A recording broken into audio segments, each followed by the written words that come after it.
bem, esse é o tema geral, né, o título, meu endereço, caso exista alguma dúvida, e declaro que não tenho nenhum conflito de interesse nesse assunto, né? Então, eu vou só mostrar as evidências que a gente tem de efeito de temperatura, começando com mudanças de temperatura na saúde humana. Esse gráfico, ele é um estudo antigo, já foi feito há 10 anos atrás, de uma rede de profissionais de saúde que estudou 742 cidades do mundo usando dados de décadas, mais ou menos 12, dependendo do local, 12 a 15 anos. Como é que se lê essa figura, né? Aqui são as temperaturas médias na cidade, né? A temperatura média, por exemplo, na cidade de Toronto, ao longo desse período longo de observações diárias. Então, Toronto oscilou de menos 20 a 20 graus. Aqui eu vejo o risco relativo de morte no dia da mudança de temperatura e o dia seguinte. Então, aqui varia de... Então, aqui, por exemplo, 1,5 significa aumento de 50% do risco de morte por causas naturais no dia seguinte. Essa linha tracejada mostra os 2,5% dos dias mais frios, essa linha tracejada à direita, os 2,5% dos dias mais quentes. E aqui, o que a gente define através do modelo, o risco mínimo, né? A temperatura, digamos, de conforto que evita aumento de mortalidade. Então, a gente vê, por exemplo, que Toronto tem uma amplitude térmica de 50 graus e ela está muito preparada para lidar com frio e menos preparada para lidar com calor, né? Vamos para uma cidade como Nova York, por exemplo, que mostra o mesmo efeito, né? A temperatura ao longo de Nova York teve uma amplitude de 40 graus, e nós vemos que existe, toda vez que ondas de calor são, digamos, a cidade está menos preparada, a população menos adaptada a variações de temperatura para calor. Cidades mais antigas, né, com tipos de moradia, respondem tanto a frio como calor. Na cidade de São Paulo, onde eu moro, a amplitude térmica é relativamente pequena, ela vai de 10 ela tem uma amplitude térmica da ordem de 20 graus, e se percebe que a cidade ela tem a temperatura mínima, a temperatura de conforto, de efeito mínimo sobre a saúde ao redor de 21 graus, e a partir que a temperatura passa de 26, 27 graus, começa a aumentar a mortalidade em torno de 50%. E, paradoxalmente, nós temos também ondas de frio fazem um aumento de mortalidade. Só para se ter uma ideia, morrem ao redor de 120 pessoas de mortes naturais de São Paulo por dia. Então, um aumento de risco de 50% de mortalidade indica que pode haver em torno de 60 a 70 mortes diárias a mais nas ondas de calor e nos extremos de frio. Quando a gente estuda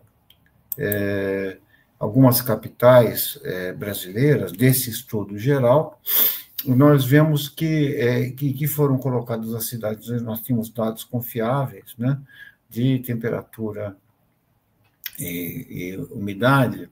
Nós vemos que na região norte também existe esse mesmo efeito, né? Só que o frio que provoca morte, por exemplo, em Manaus, começa com 24 graus, enquanto São Paulo era 13 graus, né?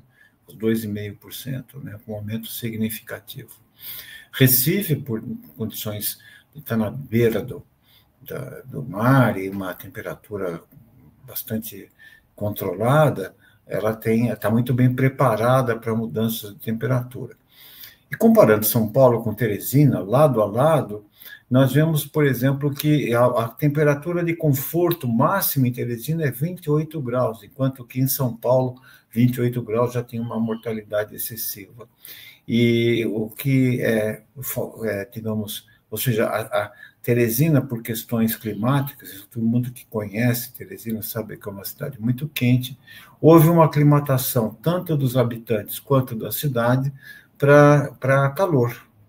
ao passo que para frio, que para um indivíduo em Teresina é 24 graus, existe um aumento importante de mortalidade. Então, se percebe que existem variações regionais entre as cidades do Brasil, né, que são dependentes tanto da estrutura urbana, da moradia, e também de fenômenos genéticos, epigenéticos, que vão fazer com que os termorreceptores do nosso organismo se adaptem num fenômeno chamado aclimatação.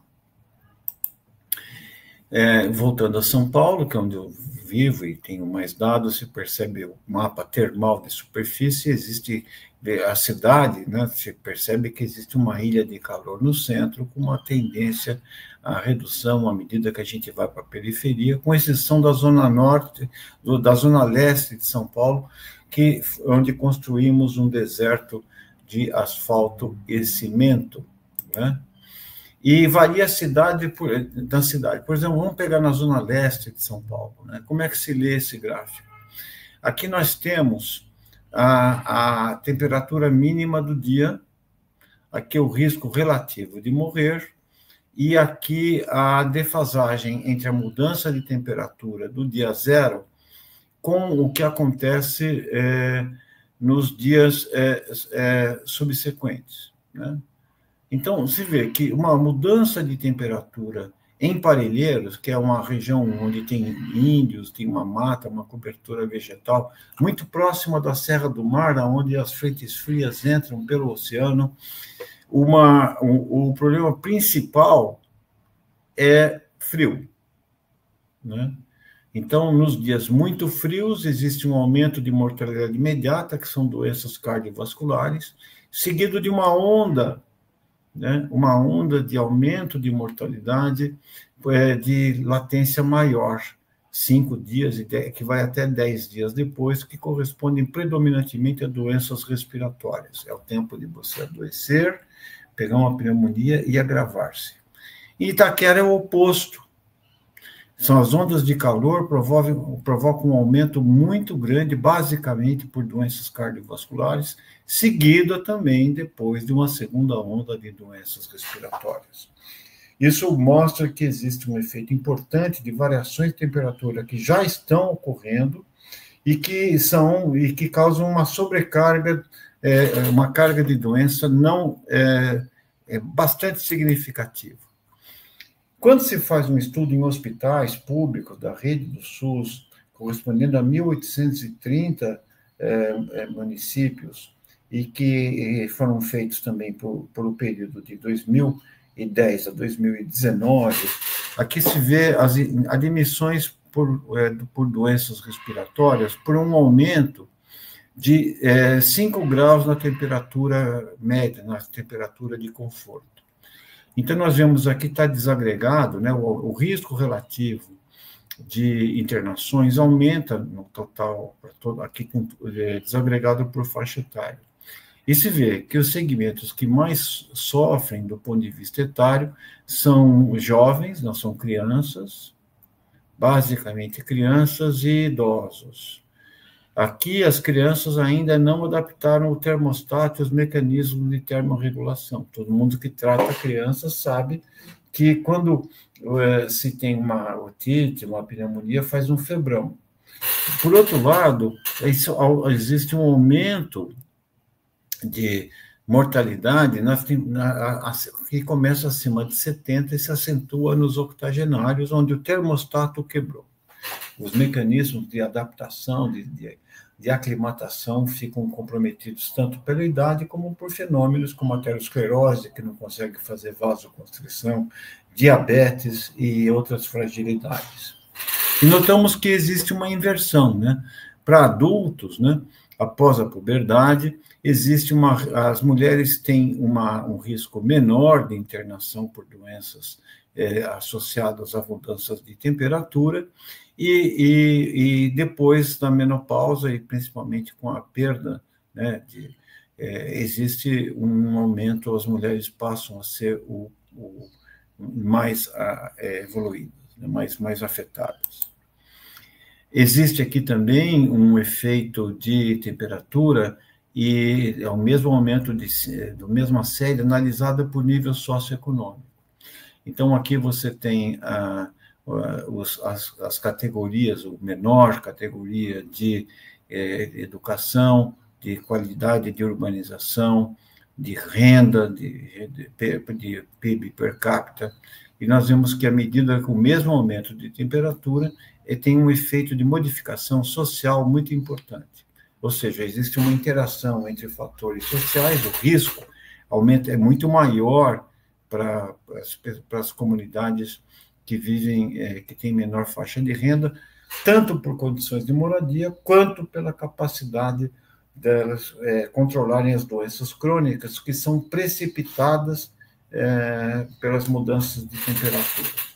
Vale lembrar que o que está acontecendo nesse momento não é que as pessoas morrem de hipertermia ou hipotermia. Não, hipertermia é uma condição clínica que todos sabemos, é uma temperatura superior a 41 graus, com câimbras, com inconsciência, com desidratação grave, e hipotermia é outra condição com temperatura abaixo de 36 graus, com também condições de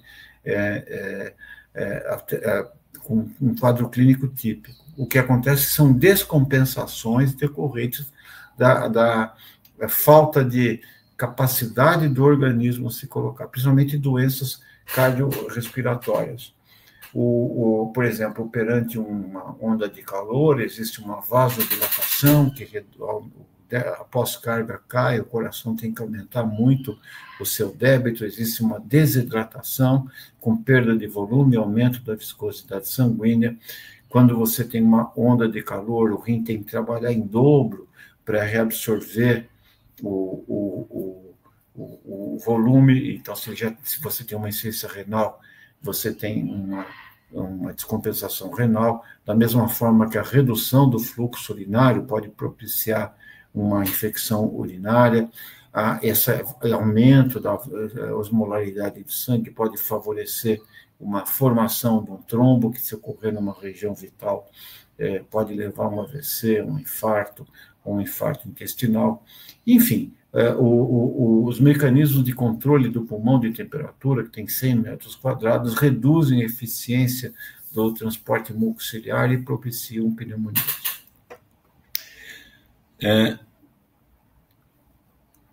Vamos para frente. Esse é o mapa da temperatura média no Brasil nesse período, e aqui uma tentativa de precificação dessas mudanças climáticas. O que a gente usou como moeda? Anos de vida produtivos perdidos por mortalidade precoce. Então, isso aqui é anos, quanto que se gasta de dinheiro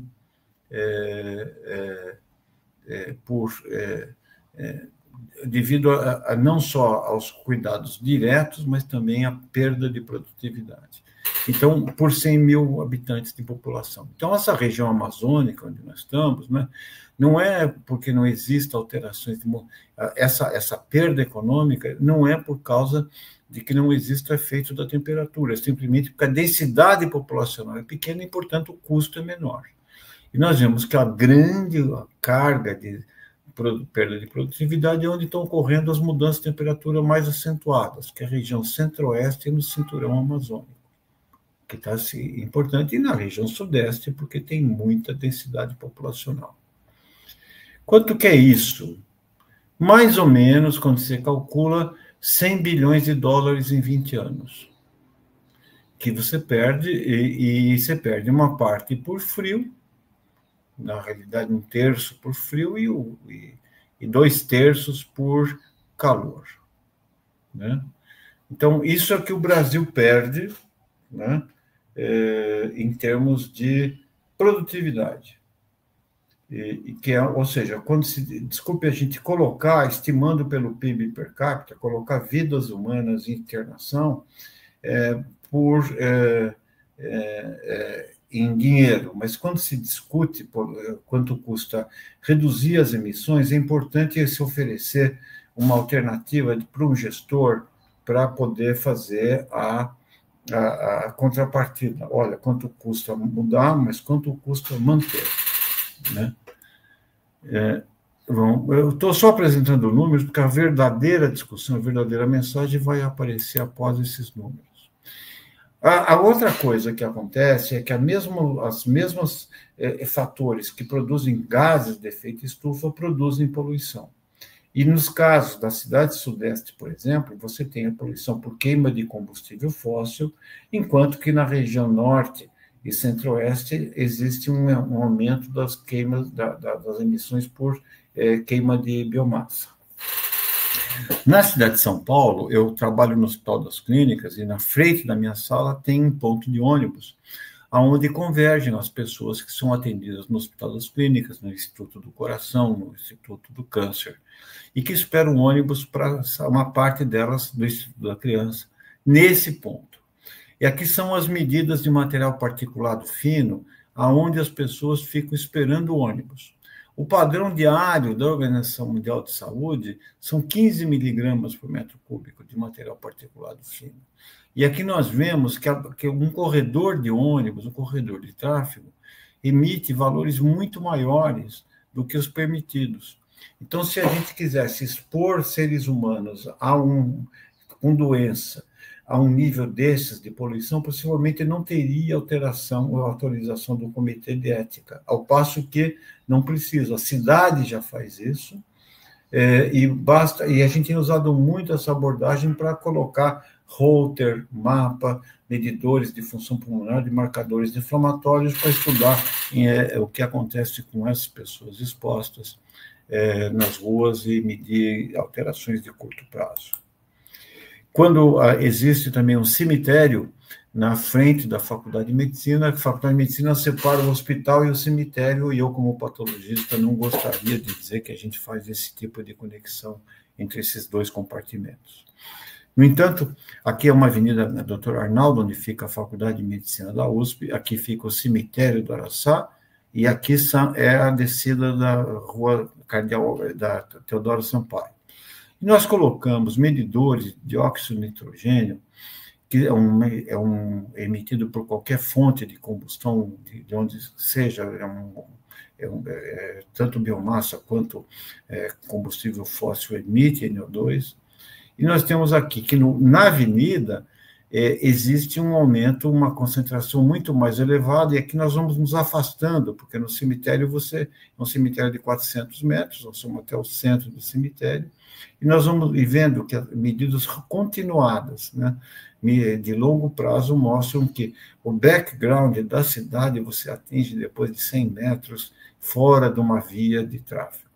Então, quanto mais tempo ficarmos no tráfego, e aqui na Teodoro Sampaio, que tem um trânsito também razoável, mas é uma via coletora que vai desembocar nessa grande avenida, a queda da poluição com a distância da grande avenida vai ser menos intensa.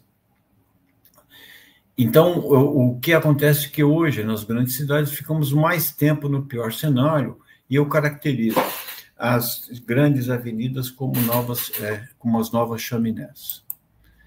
Isso, em consequência, isso aqui na autópsia, nós temos, então, uma chance, nós temos um serviço de autópsia que está fazendo hoje 20 mil, esse ano, a estimativa são 20 mil autópsias ano de mortes naturais, que, sem atestado de óbito na cidade de São Paulo, vêm todas para o mesmo serviço, o Serviço de Verificação de Óbitos na capital, que funciona no prédio da Faculdade de Medicina.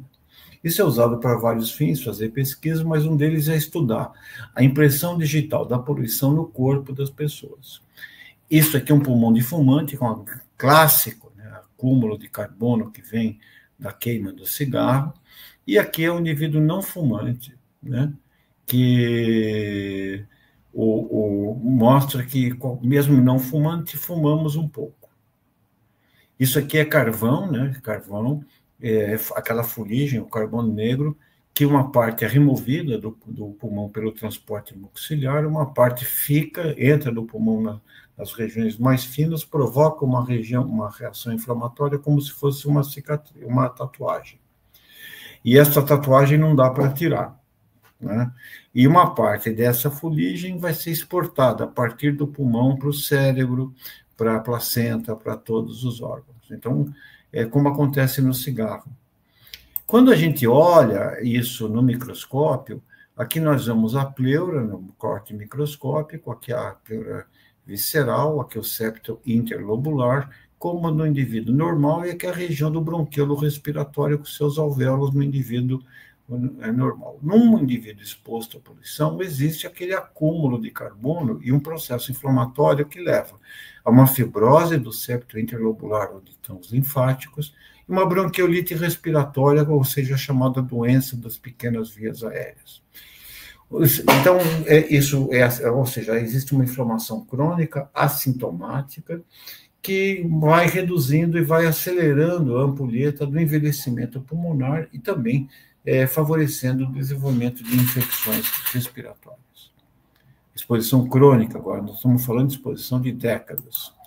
E a gente vê também que no coração, né, nós vemos a taxa de fibrose intersticial, aquilo que prejudica tanto a sístole como a diástole, mudando a complacência cardíaca. Nós vemos que, à medida que aumenta a fração de carbono na pleura, tanto em indivíduos fumantes e não fumantes, principalmente em indivíduos com hipertensão, existe um aumento da fibrose intersticial do coração. Então, isso também predispõe, isso explica muito do aumento das doenças cardíacas, como a poluição, ou seja, o fumo é muito pior do que a poluição. Só que o fumo, o risco é atribuível a 10%, 10%, 12% da população, enquanto que a poluição do ar, você não tem um mecanismo de proteção a não ser políticas públicas. Isso implica que nós que vivemos nos grandes centros e que estamos expostos a uma coisa que emite gás de efeito estufa, também estamos expostos a poluentes locais de forma inexorável, mostrando que a poluição é uma questão ambiental, é uma questão de saúde e também de cidadania. Prosseguindo, né? A curva dose-resposta, num trabalho que publicamos recentemente nesse mesmo grupo, existe uma curva de mortalidade, isso é feita também em 740 cidades do mundo, mostrando que não existe nível de segurança para material particulado. Ou seja, a gente tem que... É ilusório imaginar que nós vamos acabar com um nível, com a poluição, e evitar o dano causado por ela. Nós temos que nos contentar com aquilo que conseguimos. Então, quanto mais baixo nós tivermos na poluição, menor a chance de mortalidade. Se nós abaixarmos isso aqui, essa média zero é a média mundial. Se você reduzir a média mundial, a média das cidades estudadas, nós vamos ter um ganho, uma redução da mortalidade. Se nós passarmos da média, né,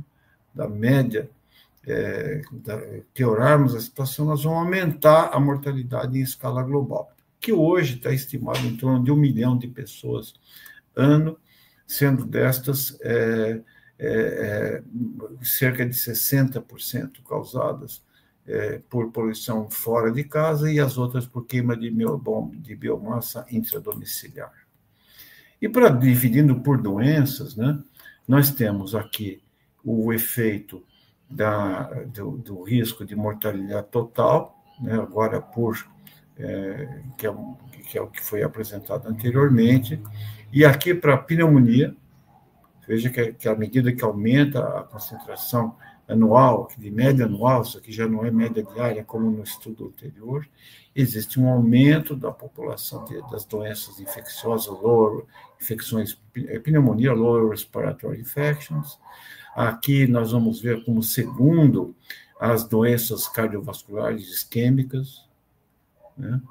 Depois nós temos o câncer de pulmão hoje não fumantes, a poluição do ar é a maior causa de câncer de pulmão e não fumantes, estima-se hoje que 15% dos novos casos de câncer de pulmão são atribuíveis à poluição do ar, e é um tipo especial, principalmente adenocarcinoma em mulheres jovens com uma mutação específica, que não é a do cigarro, mas com uma mutação do fator de crescimento epitelial.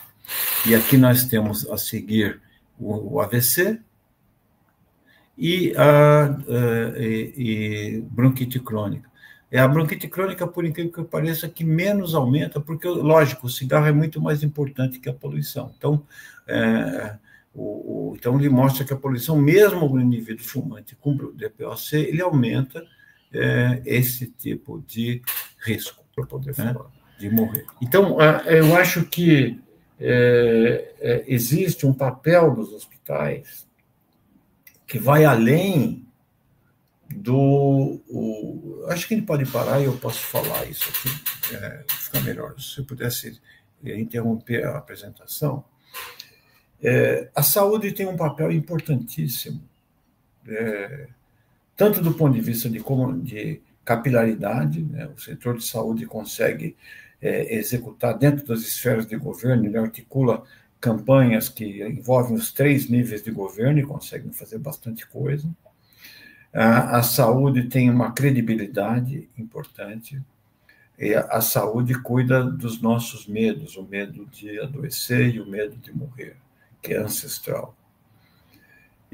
Então, os hospitais já estão fazendo a parte deles, progressivamente reduzindo as suas emissões.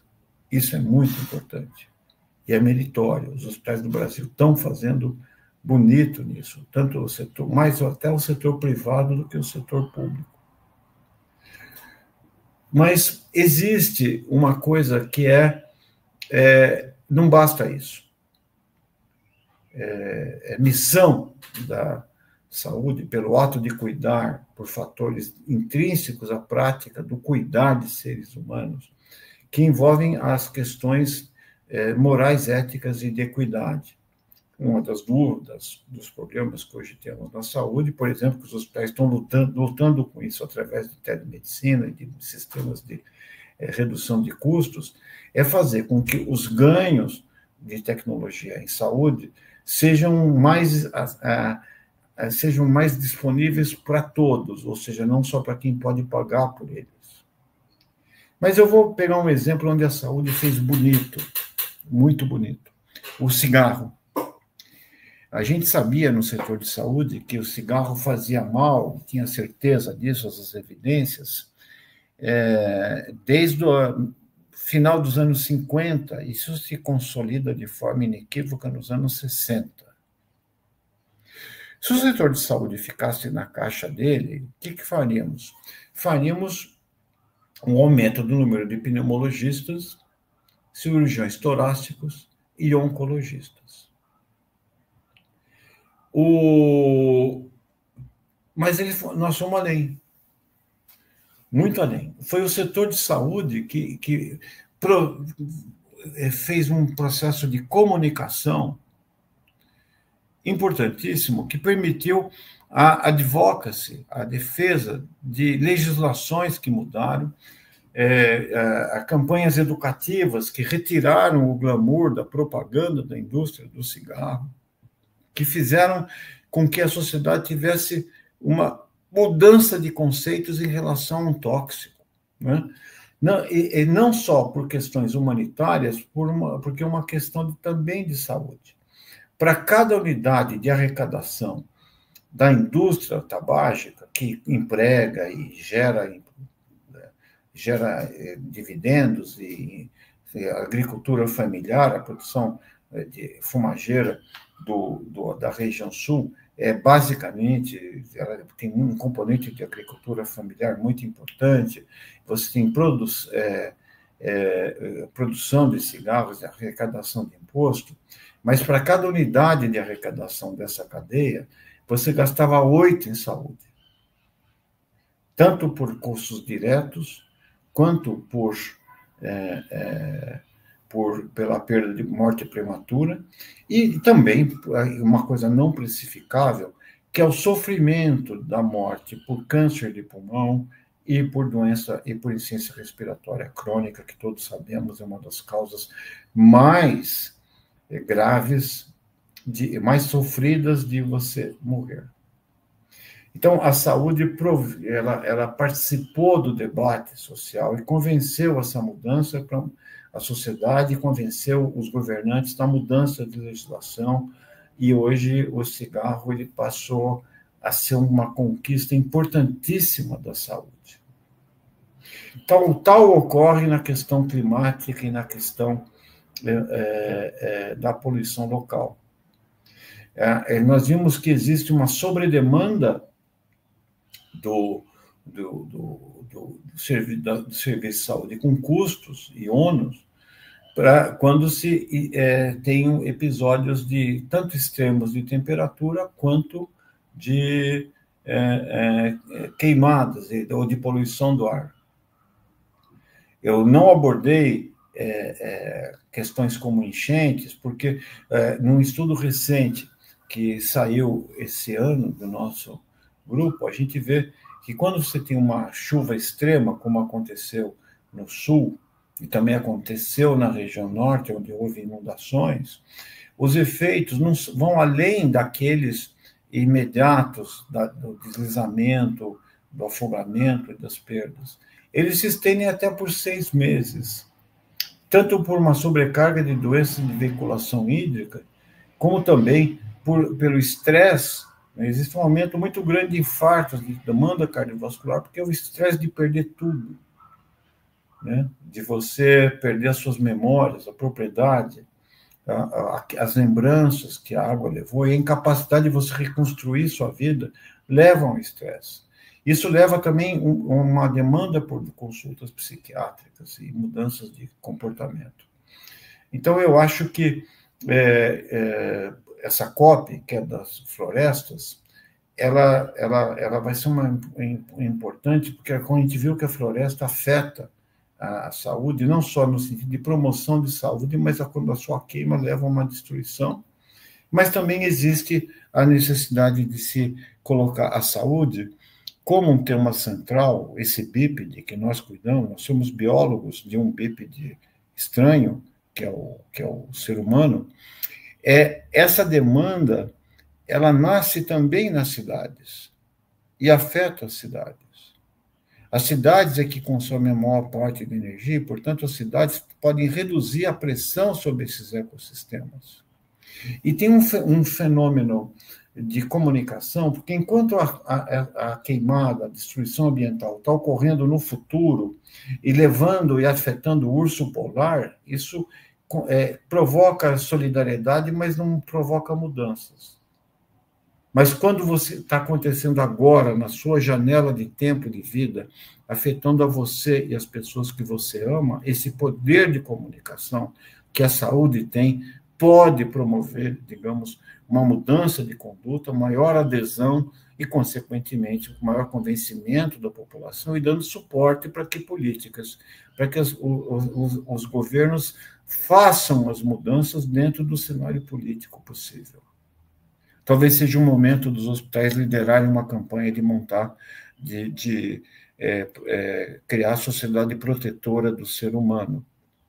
É o ser humano que é, ao mesmo tempo, a causa dessa sobredemanda, porque quando nós começamos a existir como seres humanos, nós enxergávamos, primeiro, os caçadores-coletores como parte do ecossistema.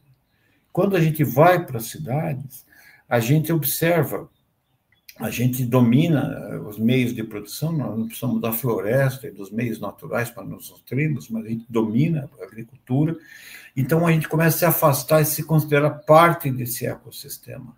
É como se o mundo, a cidade, a gente ficasse fora das florestas e a gente observasse de longe.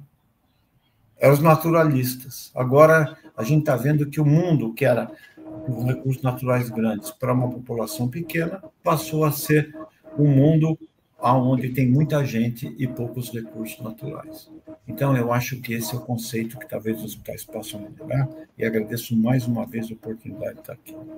Muito obrigado.